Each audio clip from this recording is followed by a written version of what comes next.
নমস্কার বন্ধুরা, সবিতা কিচেনে সবাইকে স্বাগত। আজও আমি আরও একটা রেসিপি নিয়ে হাজির হয়ে গেছি। আজ আমি বানাবো তেঁতুলের আচার।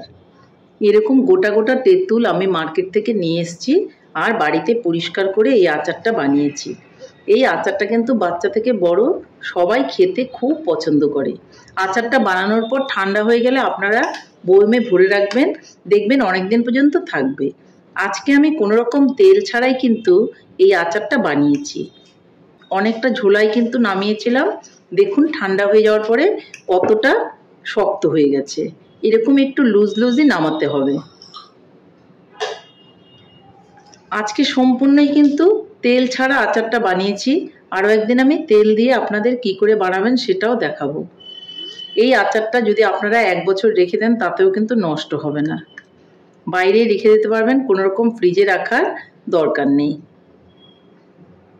একটু ভিনেগার দিলে পরে সেই আচার কিন্তু নষ্ট হওয়ার চান্স থাকে না। এইভাবে আপনারা আচারটা বয়মে ভরে রাখবেন ঠান্ডা হয়ে গেলে, আর যখন ইচ্ছে হবে বের করে খাবেন। বানানোটা খুবই সহজ আর খেতেও ভীষণ ভালো। তাহলে বেশি দেরি না করে বাড়িতে ঝটপট বানিয়ে ফেলুন আর সবাই মিলে খান, খেয়ে বলুন কেমন হয়েছে। তাহলে ঝটপট দেখে ফেলুন আমি এই তেঁতুলের আচারটা কি করে বানালাম। তেঁতুলের আচার বানাতে গেলে তেঁতুল অবশ্যই নিয়ে নিতে হবে। এই যে তেঁতুলগুলো আমি নিয়ে নিয়েছি, দেখুন খোসা সমেত তেঁতুলগুলো নিয়েছি। এই তেঁতুলগুলো এখন আমাকে খোসা ছাড়িয়ে নিতে হবে।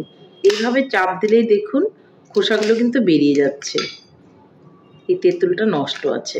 সবগুলো তেঁতুলে কিন্তু ঠিক হবে না, যেটা যেটা ভালো থাকবে সেটা সেটা আমি বেছে নিয়ে তেঁতুলের আচারটা বানাবো। দেখুন এটা একদমই পরিষ্কার, খুব সুন্দর। তো এটা আমি নিয়ে নেব, একটা বোল নিয়ে নিচ্ছি। এই বোলের মধ্যে তেঁতুলগুলো বেছে বেছে আমি নিয়ে নিচ্ছি। অবশ্যই কিন্তু দেখে নিতে হবে ভালো করে, সবগুলো তেঁতুল ভালো নাও থাকতে পারে। বেছে বেছে ভালো তেঁতুলগুলো নেব, আর যেগুলো পচে গেছে বা নষ্ট হয়ে গেছে সেগুলোকে আমি ফেলে দেব। দেখুন এটাও খুবই সুন্দর। এইভাবে আমি সবগুলো তেঁতুলকেই বেছে বেছে নিয়ে নেব। দেখুন দেখুন দেখুন এটাও কিন্তু খুবই ভালো। তাহলে সবগুলো তেঁতুল বেছে নিয়ে আমি আপনাদেরকে দেখাচ্ছি। দেখুন বন্ধুরা, সবগুলো তেঁতুলে কিন্তু আমি ছুলে নিয়েছি। প্রথম তেঁতুলটাই কিন্তু আমার পোকা হয়েছে, আর মাঝখানে আরও একটা তেঁতুল পোকা হয়েছিল বা পচা হয়েছিল। এছাড়া কিন্তু সবগুলো তেঁতুলই আমার খুব ভালো ছিল। দেখুন এই তেঁতুলগুলোকে আবারও কিন্তু বেছে নিতে হবে। একটা বোল নিয়ে নিলাম, এই যে শিরের মতো আছে এই জিনিসগুলোকে বাদ দিয়ে দেব। এই যে এগুলোকে আমি বাদ দিয়ে দিচ্ছি।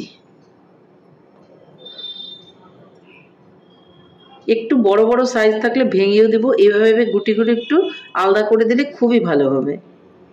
দেখুন গুটিগুলোকে আমি একটু আলাদা আলাদা করে দিচ্ছি।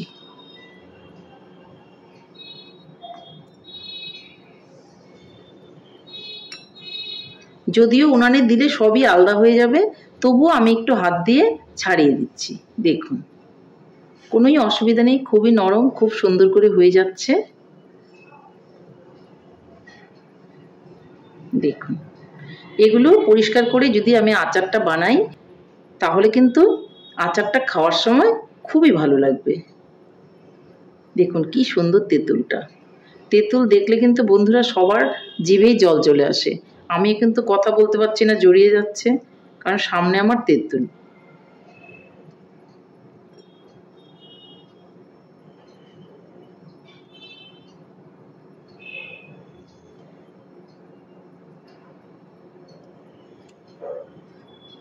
এগুলো কিন্তু বন্ধুরা যে বেরোচ্ছে এগুলো কিন্তু ফেলে দেবেন না।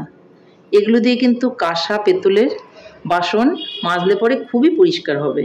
এগুলো দিয়েও কিন্তু সেই কাজটা আপনারা করে নিতে পারেন।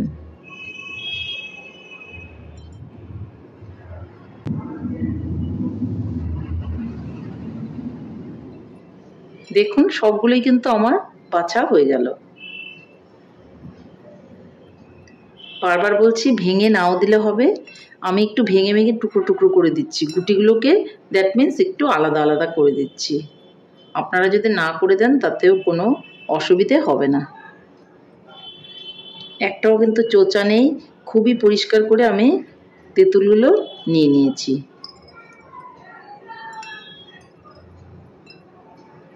এগুলো কিন্তু ফেলবো না, এগুলো আমি রেখে দেব। এগুলো দিয়ে আমি কাঁসা পেতলের বাসনও মাজতে পারবো, বা যে পোকা তেঁতুলগুলো বের হয়েছে সেগুলো কিন্তু রেখে দিব আমি বাসন মাজার জন্য। তাহলে এই তেঁতুলটাকে আমি একটুখানি জল দিয়ে ধুয়ে নিচ্ছি। দেখুন বন্ধুরা, আমি জল দিয়ে কিন্তু তেঁতুলগুলো ধুয়ে নিয়েছি, আর তেঁতুলের মধ্যে কিন্তু আমি কোনো রকম জল দেইনি। আমি আপনাদের আরও একটা জিনিস দেখিয়ে নিচ্ছি। দেখুন, এটা হচ্ছে ভাজা মশলা, যেটা আচারের মধ্যে মাস্ট। এটা আমি বানিয়েছি জিরে, ধনে, মৌরি, তেজপাতা, শুকনো লঙ্কা আর পাঁচফোড়ন। এগুলো একসঙ্গে শুকনো কলায় ভেজে মিক্সিতে গুঁড়ো করে নিয়েছি, সেটা আপনাদের দেখানো হয়নি। তো এইভাবে আপনারা মশলাটা বানিয়ে নেবেন। এই মশলাটা কিন্তু আচারে দিলে খেতে ভীষণই ভালো লাগবে। তাহলে এখন আমি চলে যাচ্ছি উনানের দিকে। দেখুন বন্ধুরা, প্রথমে কিন্তু একটা পাত্র নিয়ে তার মধ্যে আমি একটু জল দিয়ে দিয়েছি। এই জলের মধ্যে আমি এখন গুড় দিয়ে দেব। আখের গুড় দিয়ে আমি বানাচ্ছি, আপনারা ইচ্ছে করলে চিনি দিয়েও কিন্তু বানাতে পারেন। তেঁতুলের মধ্যে কিন্তু গুড়টা একটু বেশি লাগে, যার জন্য আমি একটু বেশি করেই কিন্তু গুড় দিয়ে দিলাম।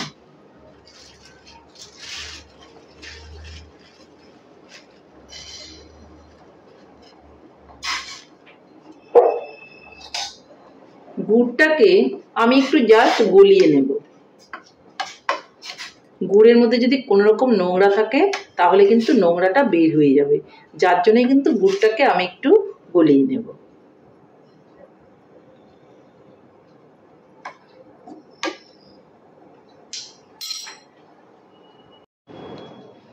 দেখুন বন্ধুরা, গুড়টা কিন্তু আমার গলে গেছে, আর একটু আস্ত গুড় নেই। এখন আমি এই প্যানটাকে নামিয়ে নিব আর একটা কড়াই বসিয়ে দেব। দ্যাট মিন্স আমি যেই পাত্রের মধ্যে আচারটা বানাবো সেটা বসিয়ে দিব, আর এখানে ডাইরেক্ট এটা ঢেলে দেব।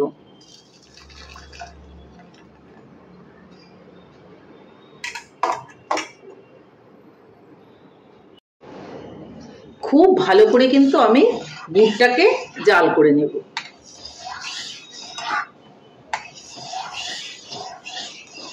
আজকে কিন্তু কোনো রকম তেল দেব না আচারের মধ্যে, তেল ছাড়াই কিন্তু আচারটা বানাবো। আর আরও একদিন আমি আপনাদের তেঁতুলের আচার দেখাবো কি করে আপনারা তেল দিয়ে বানাবেন। আজকে কিন্তু টোটালি তেল ছাড়াই এই আচারটা হবে, দেখতে থাকুন। আমি ভেবেছিলাম পুরো গুড়টা দেবো না, এখন ভাবছি গুড়টা আমার লেগে যাবে, তাই পুরো গুড়টাই কিন্তু আমি ঢেলে দিচ্ছি। দেখুন, এই যে নিচে একটু নোংরা আছে, এই নোংরাটা আমি ফেলে দেব। এইভাবে সবসময় আপনারা গুড় চেলে নেবেন, তাহলে দেখবেন একটু বালু বা নোংরা গুড়ের মধ্যে থাকবে না। তেঁতুলে কিন্তু খুব মিষ্টির প্রয়োজন আছে, খুব টক থাকে তেঁতুল, তার জন্য আমি একটু বেশি করেই গুড়টা দিয়ে দিলাম। ভালো করে তাহলে আমি একটু গুড়টাকে জাল করে নেব। দেখুন, গুড়টা কিন্তু খুব ভালো করে কিন্তু জাল হচ্ছে। যখন এইভাবে উপর দিকে ফুলে ফুলে উঠবে তখন কিন্তু আমি তেঁতুলগুলোকে দিয়ে দেব। এই তেঁতুলটা আমি এখানে দিয়ে দিলাম। এখন তেঁতুলটা দেওয়ার পর আমি ভালো করে আবার এটাকে জাল করে নেব।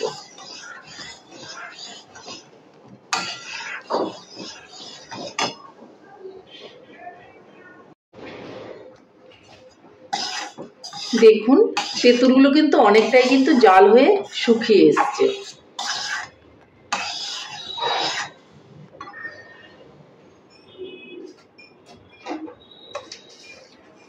এখন আমি এখানে দিয়ে দিব অল্প করে লবণ।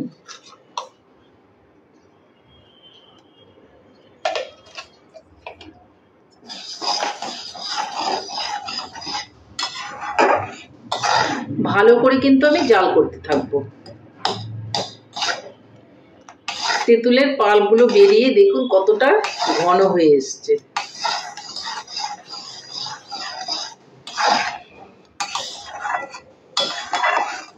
এই তেঁতুলের আচার কিন্তু খেতে ভীষণই ভালো লাগে। আপনারা বাড়িতে বানাবেন, দেখবেন এই গরমে তেঁতুলের আচার ডাল ভাতের সঙ্গে নিলে খেতে খুব ভালো লাগে, বা এমনিও কিন্তু চেটে চেটে খেতেও ভালো লাগে।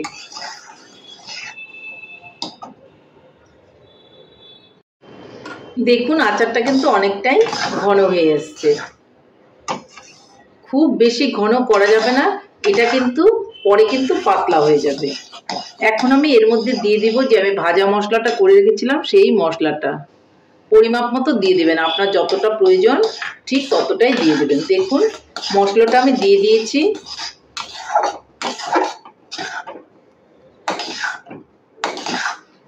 আর এখন আমি এর মধ্যে দিয়ে দিব একটু ভিনিগার।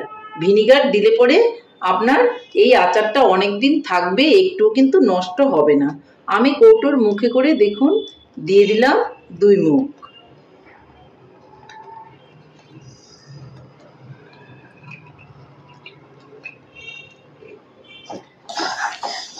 এখন আমি নেড়ে চেড়ে উনানটা অফ করে দিব, আর আপনাদেরকে আমি তারপর দেখাচ্ছি। আচার কিন্তু আমার ফাইনালি রেডি, কোনো ঝামেলা নেই, ঝামেলা ছাড়াই কিন্তু আচারটা আমার হয়ে গেল।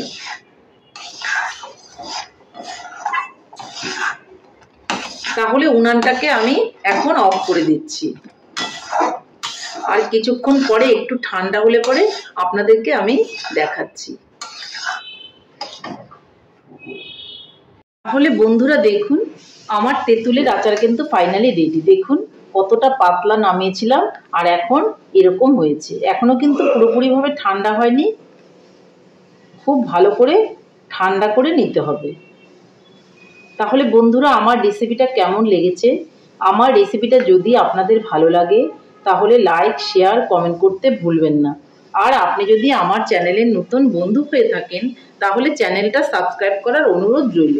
পাশে থাকা বেল আইকনটি প্রেস করে রাখুন আমার নিত্য নতুন রেসিপির আপডেট পেতে। তাহলে আর দেরি কেন, ঝটপট এভাবে বানিয়ে ফেলুন তেঁতুলের আচার, আর সবাই মিলে খান, খেয়ে বলুন কেমন হয়েছে। নমস্কার, ভালো থাকবেন, সুস্থ থাকবেন, আবার দেখা হবে আরও একটি রেসিপির সঙ্গে।